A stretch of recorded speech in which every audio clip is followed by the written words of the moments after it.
Let's begin with some patterns that will help you manage your internal voice. As I've said before, it may be hard to admit, but we all hear voices in our heads from time to time. This internal dialogue may be our own voice, or someone else's, or both. Every internal voice has an underlying desire to help us in some way.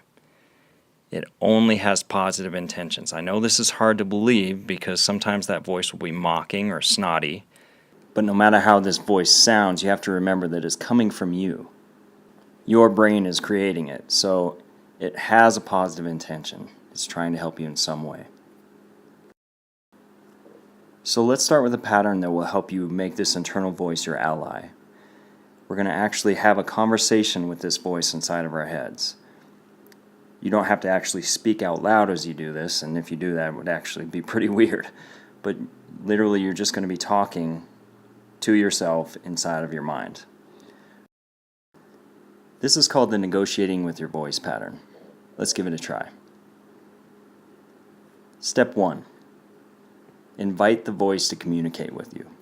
So basically inside of your head, we just want you to open up the communication lines. Hey, can we talk about this? That's basically what we're doing right now. For example, you may have an internal voice that is yelling at you to slow down after you get on the run off of the bike in a triathlon. So you're having trouble running fast because this voice keeps telling you, whoa, slow it way down, slow it down. So in this first step, you're going to ask it, hey, mentally just think to yourself, can we talk about this? Why are you telling me this? Step 2. Find the positive intention of the voice. So now you've opened the lines of communication, and now you want to ask the voice internally in your mind, why are you sending me this message? What's the positive intent of this message? So in our example of running off the bike, you would ask, why are you telling me to slow down off the bike? What's your positive reason for telling me that? One word of advice, once you've made it to this step of this pattern, is to really just stay calm, relax, and just let whatever is going to come to your mind, just let it flow. When I first tried this pattern, I felt like I was forcing it and overthinking it. Really, all you have to do is just ask the questions mentally, and then whatever comes into your mind, just let it happen. Oddly enough, your subconscious will talk to you at this point, so just let it happen. Step 3. Clarify the intention. So you've asked your internal voice why it's sending you this message, and you let the answer come to you, whatever your subconscious tells you. But that message that it sends might not be very clear. For example, it may say, I'm scared for you to run that fast. Well, okay, that's not very clear. So you need to keep digging. Why are you scared? What's making you scared? So keep digging until you feel like you've gotten to the heart of the matter. So in our example, it may say, I'm afraid of you getting hurt. Okay, why? I've run fast before, why are you stopping me now? And maybe it keeps evolving to the point where it says, don't you remember when you were a kid you had asthma? And those asthma attacks were horrible and scary, and I don't want that to happen to you again. So you've gotten down to the root of the matter here. Step 4. Negotiate a solution.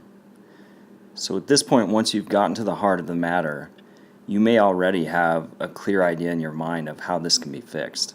So in our example, you might say, oh, okay, I'll just make sure I always have my inhaler with me, and will that satisfy you to feel more comfortable for me to run fast? That may be the key, and from there you agree, and it's a done deal. Sometimes it's not that simple though. So sometimes you may need to revert to step 5, which is to enlist the creative part of your brain. So now you're going to mentally ask the creative side of your brain if it can help out.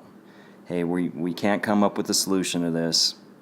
Can you think of some possible solutions? Can you throw out a handful of ideas for us?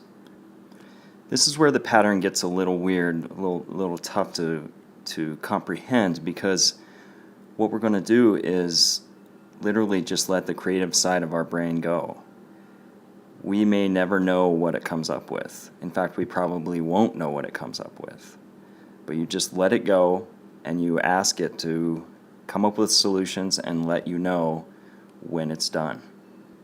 Once you feel like your creative brain has had enough time to work on this, then you go back to your internal voice and ask, hey, would you be willing to work with the creative side here and listen to some of these solutions? So basically you're brokering a deal between those two now. Go ahead, guys, figure this out. And then you're just going to have to let it go. End the exercise and see how the results play out. See what it's like when you try to run fast off the bike again the next time, for example. Oftentimes, the most important part of this pattern is simply acknowledging that voice and letting it know that you hear it. And a lot of times, once you acknowledge that you hear it, it will turn into more of your ally and stop trying to hold you back.